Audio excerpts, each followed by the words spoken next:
انسان فطری طور پر الگ رہنے کے لیے کائنات میں آیا ہی نہیں.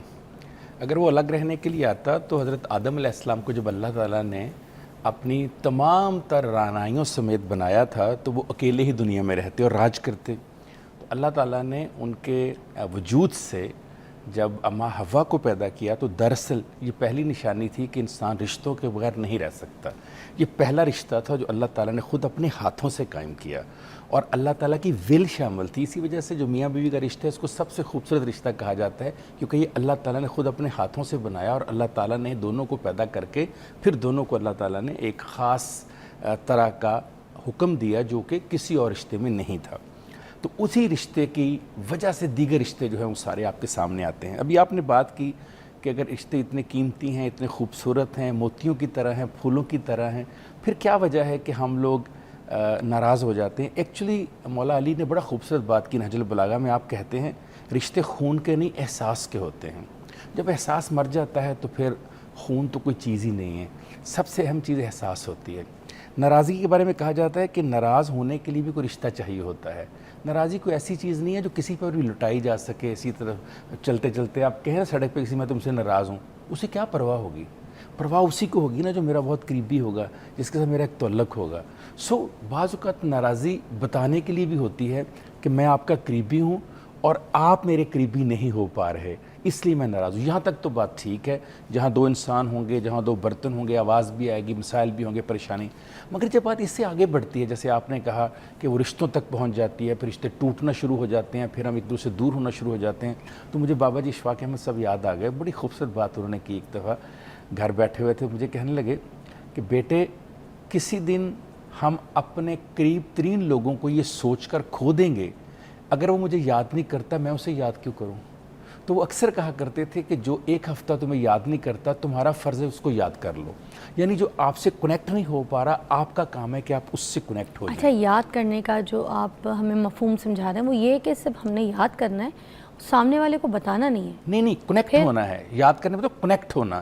یعنی اس زمانے میں تو جب کہ میں بات کروں اس وقت تو یہ سوشل میڈیا نہیں ہوتا تھا نہ ہی موبائلز تھے. اس وقت تو یا ہم جاتے تھے یا ہم ٹیلی فون کی کال کیا کرتے تھے یا ہم خط لکھا کرتے تھے. تو کنیکشن رہنا چاہیے کہ وہ یاد رہے گا میرا کوئی رشتہ بھی ہے، میرا کوئی جاننے والا بھی ہے، میرا کوئی چاہنے والا بھی ہے، مجھ سے کوئی پیار کرنے والا بھی ہے اور میں کسی کے لیے بھی موجود ہوں. ہم رشتہ داروں کے ساتھ تحفے طوائف کا بھی سلسلہ نہیں جوڑتے کہ جیسے کبھی ہوتا ہے نا کہ کبھی کوئی تحفہ لے گئے کوئی تو وہ بعد میں ہم یہ نہ رکھتے کہ یہ آئے تھے تو خالی ہاتھ آئے تھے، انہوں نے تو کوئی تحفہ یا کچھ نہیں لے کر آئے تھے، نہ مٹھائی، نہ کوئی کیک، نہ کوئی بسکٹ، نہ کچھ، تو پھر ہم کیوں ان کے لیے دوبارہ لے کے جائیں؟ یہ باتیں بھی دل میں رکھ لیتے ہیں. صحیح کہہ رہی ہیں آپ. اصل میں یہاں جو آپ نے بات کی، یہاں رشتوں کے اندر بزنس آ گیا. دیکھیے جب آپ کچھ دے رہے ہوتے ہیں تو آپ یہ توقع رکھ کے نہیں دے رہے ہوتے کہ آپ کو اس کے ریٹرن میں بھی کچھ آئے گا. یہ بڑی عجیب و غریب بات ہے کہ آپ یہ سوچ کر کسی کے گھر کچھ لے کر جائیں. ابھی آپ نے کہا تحفے تحائف. جانتی ہے دنیا کا سب سے خوبصورت تحفہ کون سا ہے دنیا میں؟ کون سا؟ وقت آپ کا. میرا وقت میرے لیے سب سے قیمتی ہے. اس وقت آپ کو مجھے احساس نہیں وقت کا کیونکہ آپ اور میں سانس لے رہے ہیں. میرے ساتھ چلیے کسی مرتے ہوئے سے پوچھئے کہ ایک لمحے سانس کی قیمت کیا ہے تمہارے لیے. تو ہم جب کسی کو اپنا وقت دیتے ہیں، جب اپنا آپ اس کو دے دیتے ہیں، چل کر آپ جاتے ہیں، اپنا اخراجات کرتے ہیں، وقت لگاتے ہیں، ٹائم دیتے ہیں، اپنے کام چھوڑتے ہیں، اس سے خوبصورت تحفہ کائنات کا کوئی نہیں ہے. خالی چیزیں بھیجنے سے آپ کے اندر وہ رشتے پیدا نہیں ہو سکتے جو آپ کا وقت دینے سے. سر اس وقت کو اور ایلیبریٹ کریں گے. بڑی پیاری بات ہے کیونکہ میں یہ بھی پوچھنا چاہوں گی اس کے ساتھ کہ جیسے آج ہم یہ کہتے ہیں نا کہ آج کسی کے پاس وقت نہیں ہے، کوئی کسی کو وقت دے رہا ہے تو بڑی بات ہے. مجھے لگتا ہے بہت پہلے بھی لوگ یہی بات کرتے ہوں گے کہ آج کے دور میں وقت کسی کے پاس نہیں ہے نا. تو ہم یہ چھوٹی سی بریک کے بعد اس کو اور ایلیبریٹ کریں گے، کالز بھی شامل کریں گے.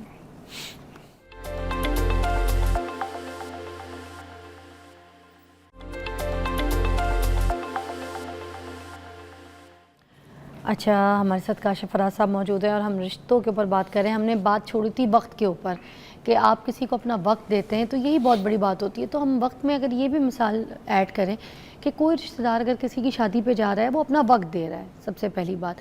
اب اگر اس نے اپنا وقت دیا، وہ آیا، ٹھیک ہے، اس نے شادی اٹینڈ کی، سب کچھ رشتہ دار بلا کے جو ہے منہ نہیں لگاتے کچھ رشتہ داروں کو، ٹھیک ہے، عزت نہیں بخشتے.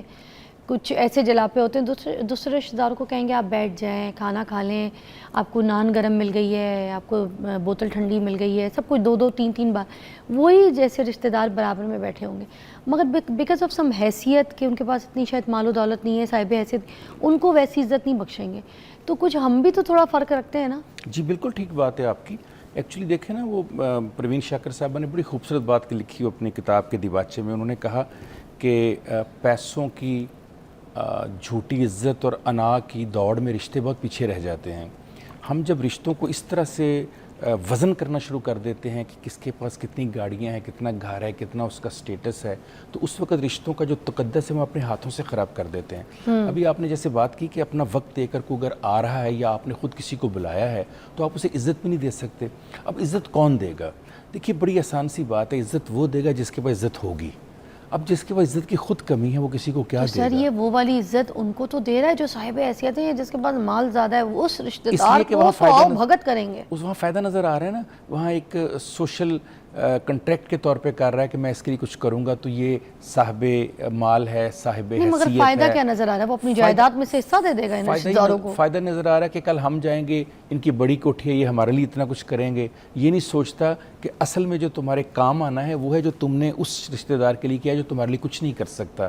جو تمہارے لیے کچھ کر سکتا ہے اس کے لیے تمہیں کچھ کرنے کی ضرورت نہیں ہے, اس کو اللہ نے ویسے ہی بہت دیا ہوا ہے. اب یہ جو رشتہ دار ہے جو صاحب حیثیت نہیں, اس کی بیٹی زیادہ دیندار ہے, زیادہ پیاری ہے, زیادہ سگھڑ ہے, اور ایک رشتہ دار ایسا ہے جو صاحب حیثیت تو بہت زیادہ ہے, جس کے پاس مال ہے مگر اس کے بچوں میں وہ تربیت نہیں ہے, وہ تہذیب نہیں ہے, وہ رکھ رکھاؤ نہیں ہے, وہ ادب نہیں ہے بڑوں کا, تو پھر ترجیح پھر بھی اسی طرف زیادہ ہے کہ ان کے گھر کی لڑکی ہمارے گھر کے ساتھ جڑ جائے, میرے بیٹے سے شادی ہو.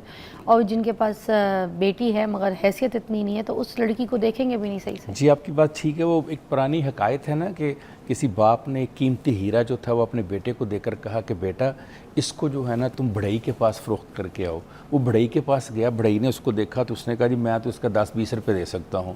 اس نے کہا کہ اب تم جو ہے نا وہ غلہ منڈی میں اس کو بیچ کر آؤ. وہ غلہ منڈی میں اس نے کہا میں تو اس کے 200-400 روپے دے سکتا ہوں. اس نے اس طرح 2-4 جگہ بھیجا. پھر اس نے کہا اب تم اسے ذرا ہیرا منڈی میں جا کر چیک کرو جہاں پر ہیرے فروخت ہو رہے ہیں. وہ وہاں گیا تو انہوں نے کہا جی یہ تو کروڑوں اربوں روپے کا ہے. تو اس کے باپ نے کہا کہ بیٹے میں آپ کو سمجھانا ہی چاہتا ہوں کہ جو چیز جہاں کی ہو وہیں اس کی قیمت لگا سکتا ہے. اب آپ نے جو بات کی کہ ایک ایسا رشتہ دار ہے جس کی بیٹی صوم و صلات کی پابند ہے, نیک ہے, خوبصورت پڑھی لکھی ہے, اس کی قیمت وہی لگا سکتا ہے جو خود نیک ہو, جو خود خوبصورت ہو, خوبصیرت ہو. اس کی قیمت وہ متمول رشتہ دار نہیں لگا سکتا جو پیسوں میں چیزوں کو بانٹ رہا ہے. دیکھنا یہ بھی ہوتا ہے کہ کہاں پر اس چیز کی ضرورت ہے, کہاں پر اس چیز کو دیکھا جا سکتا ہے, رکھا جا سکتا ہے. اب آپ اٹھا کر ایک ٹاٹ کو جو ہے وہ اوپر لگانے کی کوشش کریں گے تو کبھی بھی آپ اچھی فیصلہ نہیں, آپ ڈیسیجن نہیں آپ لے رہے. سو یہ بھی دیکھنا ہوتا ہے کہ جس کے آپ مل رہے ہیں, جس کو آپ وقت دے رہے ہیں, کیا اس کو احساس ہے. فرض کیا اگر فضا احساس نہیں, جیسے آپ نے کہا کہ آپ نے خود بلایا, خود انوائٹ کیا اور آپ اس کے بعد نہیں کریں, تو اس کے لیے پھر میں ہمیشہ کہتا ہوں کہ بعض اوقات آپ کو رشتے بچانے کے لیے گونگا, بہرا اور نبینا بھی بننا پڑتا ہے. اگر آپ بچانا چاہتے ہیں اور آپ کو کوئی محبت ہے رشتوں میں تو کسی جگہ پر خاموش رہنا سیکھ لیجئے. کسی کا کوئی بات سنی ہے تو سنی انسنی کر دیجئے. کسی کا کچھ دیکھا ہے تو ذرا تھوڑی دیر کے لیے بھول جائیے, کیونکہ رشتے جو ہے نا بہت نازک ہوتے ہیں, نگینے کی طرح ہوتے ہیں. اس میں ذرا سی دراڑ آتی ہے تو بڑھتی چلی جاتی ہے. خاص طور پہ جو رشتے ہوتے ہیں نا ہمارے, جو ہم لا کے تحت قائم کرتے ہیں, مثلا بہو گھر میں آ گئی ہے یا نندے ہیں یا بھاوج ہیں, یہ جو رشتے ہوتے ہیں نا ان میں تو اور بھی زیادہ سینسٹیوٹی ہو جاتی ہے. مجھے حیرت ہوتی ہے کہ ہم ایک اسلامی معاشرے میں رہتے ہیں, دین کی باتیں کرتے ہیں, اسلام کی باتیں کرتے ہیں. حضرت جبرین مطعم رضی اللہ تعالیٰ عنہ سے روایت ہے, بخاری شریف کی حدیث ہے, 8984 نمبر حدیث کا ہے. وہ کہتے ہیں کہ رسول اللہ صلی اللہ علیہ وسلم نے فرمایا کہ جنت میں کاٹنے والا داخل نہیں ہوگا, جوڑنے والا داخل ہوگا. اب یہ کاٹنے کی کیا تعریف کی گئی کہ جو رشتوں کو کاٹ دیتے ہیں, جو رشتوں سے قطع تعلق کر لیتے ہیں, جو الگ ہو جاتے ہیں. 3 اس کی یاد رکھیے گا صورتیں ہوتی ہیں. ایک ہوتا ہے قطع رحم, ایک ہوتا ہے مکافات, ایک ہوتا ہے صلہ رحم. جو قطع رحم یا قطع تعلق ہے وہی ہوتا ہے کہ آپ بالکل ہی ختم کر دیں کس سے ملنا. آپ کہیں جی میرا اس سے تعلق ہی کوئی نہیں, میں اس کے لیے مر گیا, میرے لیے مر گیا. سر کرتے ہیں نا ایسے لوگ. ہاں کرتے ہیں. مکافات یہ ہوتا ہے کہ جو کوئی آپ کے ساتھ جیسا کر رہا ہے آپ اس کے ویسا کر رہے ہیں. نیکی کر رہا ہے آپ نیکی کر رہے ہیں, وہ برا کر رہا ہے تو آپ بھی اس کے لیے اچھا نہیں کر رہے. لیکن جو سب سے اعلیٰ کہا گیا وہ صلہ رحم ہے کہ وہ جیسا بھی آپ کے ساتھ کر رہا ہے آپ نے اس کے ساتھ اچھا سلوک کرنا ہے, آپ نے اس کے ساتھ صلہ رحمی کرنی ہے. صلہ رحمی کو اتنا پسند کیا گیا اللہ تعالیٰ نے کہ سورہ رعد میں اللہ تعالیٰ فرماتے ہیں کہ جن تعلقات کو اللہ نے جوڑنے کا حکم دیا انہیں توڑنے والے لوگوں کو اللہ نے کبھی پسند نہیں فرمایا. سورہ محمد میں اللہ تعالیٰ فرماتے ہیں کہ اپنے رشتوں کو جو کاٹتے ہیں یہ وہی لوگ ہیں جن کے اوپر اللہ کی لعنت ہے. اسی طرح اللہ تعالیٰ نے سورہ بقرہ میں فرمایا وَبِالْوَالِدَيْنِ إِحْسَانًا وَذِي الْقُرْبَى وَالْيَتَامَى وَالْمَسَاكِينَ, یعنی ایک ہی لائن میں اللہ تعالیٰ نے والدین کو, رشتہ داروں یعنی قرابت داروں کو, یتیموں اور مسکینوں کو رکھ کے کہا ان کے ساتھ بھلائی کرو. اس کا مطلب ہے سب سے پہلے تمہاری بھلائی جو ہے وہ والدین کے ساتھ, اس کے بعد رشتہ داروں کے ساتھ, پھر یتیموں کے ساتھ, پھر مسکینوں کے ساتھ. یعنی اللہ نے ایک رینکنگ دے دی.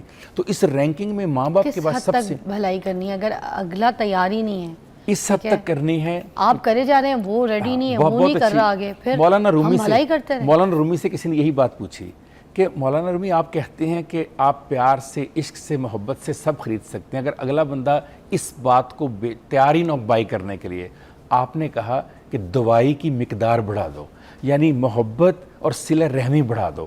اچھا جب صلہ رحمی کرتے ہیں نا آپ تو فضا پھر آپ اس انسان سے کچھ مانگنے کی بجائے اس سے کیوں نہیں مانگتے جس کی وجہ سے آپ صلہ رحمی کریں اللہ کی ذات سے؟ وہ اللہ آپ کو اس طرح سے دیتا ہے وہ چیزیں. سر ایک پہلو اور بتائیں, ایک اور پہلو ہے. ٹھیک ہے میں یہ ساری چیزیں مانتی ہوں, آپ کی بات جو آپ کہہ رہے ہیں وہ بھی, دیکھیں زمانے کا بھی تو فرق ہوتا ہے. پہلے کے زمانے کچھ اور تھے, ہمارے نبی پاک کا دور کچھ اور تھا, اس کے بعد جو اور سلسلہ چلتا آیا, جو ہمیں سمجھایا گیا ہے, جو نبی پاک کی امت سے, سیرت سے جو ہم نے سیکھا, جس طرح کے صلہ رحمی اور رشتہ داروں سے, لوگوں سے, احبابوں سے, بھائی بہنوں کے ساتھ کیسا سلوک, یہ سب کچھ ہم نے سیکھا. مگر کرتے کرتے کرتے کرتے دور بدلتا گیا, آج ہم اس صدی پہ بیٹھے